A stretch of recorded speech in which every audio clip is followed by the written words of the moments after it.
Pisalema ya vu-12 hi pfune we hosi, hikuva vanhu va vukhongeri va herile, lavo tshembeka exikarhi ka vanhu va nyamalarile. Hinkwavo ka vona va byelana mavunwa, va kanganyisa hi ku vulavula swo tsakisa, kasi i vanhu va milomo mimbirhi.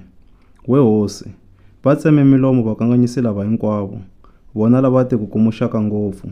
Va ku, hi ta hlula hi milomo ya hina, ku vulavula ha swi kota, i mani a nga hi fumaka xana? Hosi yi ri, sweswi ndzi ta suka ndzi yima, hikuva swisiwana swi tekeriwa swilo swa swona, ni vapfumari va le ku konyeni. Vanhu lava nyefuriwaka ndzi ta va nghenisa eku hlayisekeni. Marito ma hosi ma tengile, ma fana ni silivhere leyi tengisiweke hi ku swekiwa ka nkombo embiteni leyi celeriweke ehansi.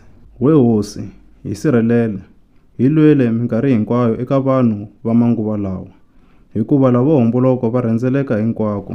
Vubihi byi ri karhi byi dzunisiwa hi vanhu va laha misaveni.